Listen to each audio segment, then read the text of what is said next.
बहुत बहुत स्वागत है आपका सबसे पहले। Yes, thank you. आप सबको मेरा नमस्कार। और चूंकि मौका बड़ा ख़ास है और आपने ये मौका बहुत ज़्यादा स्पेशल इसलिए बना दिया है क्योंकि आज जितने भी सितारे हैं, जो फेवरेट सितारे हैं ऑडियंस के, उनकी रियल फैमिली आई और आज ये जो मोमेंट क्रिएट किया है, इसके बारे में आप क्या कहना चाहेंगे? नहीं, माँ बाप के आशीर्वाद होते तो ही ये सफलता मिलती है।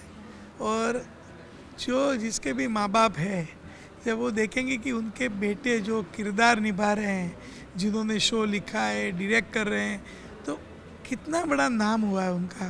देश विदेश में लोग वो किरदार को जानते हैं। आज जेठालाल को कौन नहीं पहचानता।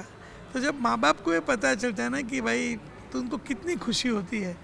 तो मुझे भी आज बहुत खुशी हुई कि जब वो हमारे सेट पे आए और कुछ लोग तो 90 प्लस थे, फिर भी हिम्मत करके सेट पे आए और उन्होंने मुझे ये गौरव दिया, मौका दिया, तो मैं उनका आभारी हूँ। और मुझे बहुत आज सुकून मिला कि आज ये 17वें साल का केक उन्होंने सेलिब्रेट किया, तो बहुत अच्छा और हमें लगा। एक बड़ा मोमेंट भी दिखा जब आपकी आंखों में आंसू थी, क्या हो गया था? नहीं, ये परिवार है ना, परिवार समझता हूँ। अभी इतना समझने के बाद भी कुछ लोग जो भी कुछ कर रहे हैं, तो क्या करूँ, क्योंकि मैंने कभी किसी को कोई तकलीफ़ नहीं दी है। नहीं तो ये शो यहाँ तक पहुँचता ही नहीं था। यानी कभी ऐसा कुछ नहीं हुआ है कि मैंने किसी को कोई तकलीफ़ दी। कुछ मेरी मर्यादा होती है, इतनी बड़ी टीम को संभालना, रोज़ के एपिसोड है।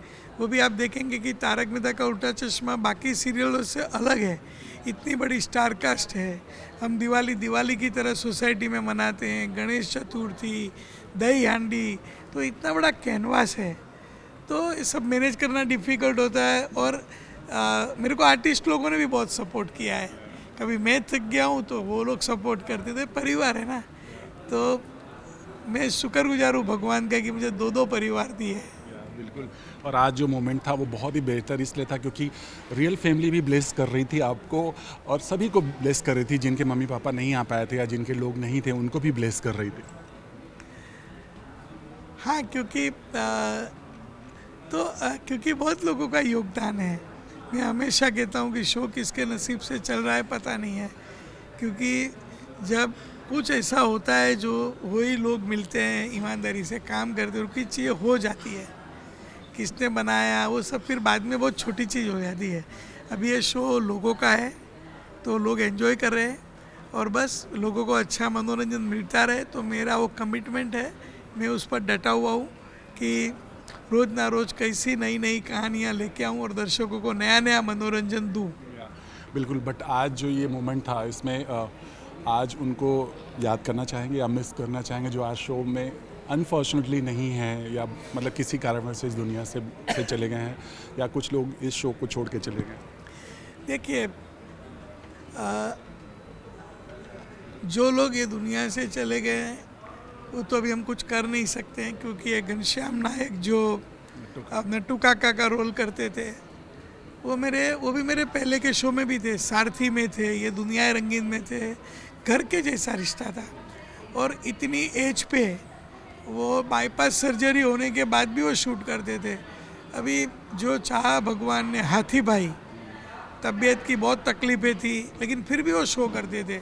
अभी वो हमारे साथ नहीं रहे तो याद तो आती है। मेरे दो प्रोडक्शन वाले हैं, मेकअप मैन है प्रोडक्शन में, अरविंद, शिशुपाल, आनंद भाई परमार, ये लोग को आज भी मिस करता हूँ। कुछ लोग कुछ वजह से शो छोड़ के चले गए।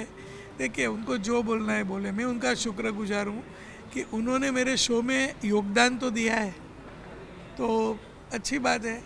बाकी हमारे बागा भाई कहते हैं जैसी जिसकी सोच, क्योंकि मैं तो ऐसा नहीं सोचता हूँ। अभी ठीक है, अभी क्या करूँ, कुछ जीवन में होता है ऐसा कुछ, आई डोंट नो, लेकिन मैं सबका आभारी हूँ। बट कहते हैं ना कि घर का जो मुखिया होता है ना, वो सबको खुश नहीं कर सकता, कोई ना कोई नाराज़ होता है, कुछ ना कुछ होता है। तो ये जो मुखिया है ये सारे घर वालों को कैसे पिरो के रखता है, मतलब जब एक माला टूटता है तो दूसरे कैसे पिरोता है, ये थोड़ा समझना चाहेंगे। नहीं, मैं उनके प्रॉब्लम समझता हूँ और कि उनको भी छुट्टियाँ चाहिए, उनको भी परिवार के साथ समय बिताना है, क्या इश्यूज़ है, तो मैं पॉजिटिवली देखता हूँ। और कहीं पे भी हो सकता है वहाँ पे ये अहम कि अहम, क्योंकि मैं प्रोड्यूसर हूँ वो चीज़ नहीं रखता हूँ। मैं भी इसमें काम करता हूँ, हम सब लोग साथ में काम कर रहे हैं। तो आप कोई प्रोड्यूसर, तो कोई ऐसा कोई बहुत बड़ा ऐसा होता नहीं है कि वो, हम सब एक अच्छा शो बनाने के लिए आए हैं, ऑडियंस को एक अच्छा मनोरंजन देने आए, तो हमारा सबका मकसद एक ही है। तो उस तरह से कोशिश करता हूँ। बाकी कोई नाराज़ हो जाए तो मनाने की कोशिश करता हूँ। कभी मैं नाराज़ हो जाता हूँ, वो लोग भी मुझे मनाते हैं। ये सिलसिला है परिवार के जैसा। ये परिवार में होता रहता है, राइट। बट जो सबसे बड़ा अहम सवाल है, बिना दया बहन के भी इतना अच्छा शो चल रहा है और हर बार यही लोग पूछते हैं, आप जब मिलते तब भी यही सवाल होता है, और आज हम भी फिर वही सवाल करेंगे कि दया बहन मिल गई हैं या मान गई हैं या फिर नई आने वाली हैं, क्या कुछ है? तीनों के सवाल के जवाब देना मुश्किल है। तो सावन महीना जाने दो, उसके बाद मैं आपको सवाल के जवाब दूंगा। मतलब सावन के बाद दया बहन की एंट्री होगी, कुछ ऐसा होना? मैं भी उम्मीद रखता हूँ, क्योंकि दर्शकों को बहुत वादे कर चुका हूँ, तो अभी उम्मीद रखता हूँ और सही समय आने पे आपको बताऊंगा। नहीं तो फिर आप आएंगे नहीं ना दोबारा। मैं बिल्कुल लास्टली क्या कहना चाहेंगे? 17 साल तो हुआ, ऐसे ही बहुत साल तक चलता रहे शो। बस 17 साल तो बीत गया, अभी 18, 1 और 8, तो हम चाहेंगे कि कभी ना छूटे हमारे दर्शकों के साथ ये प्यार की गांठ, और ये बना रहे हास्य का ठाठ माठ। So nice, thank you so much sir, thank you.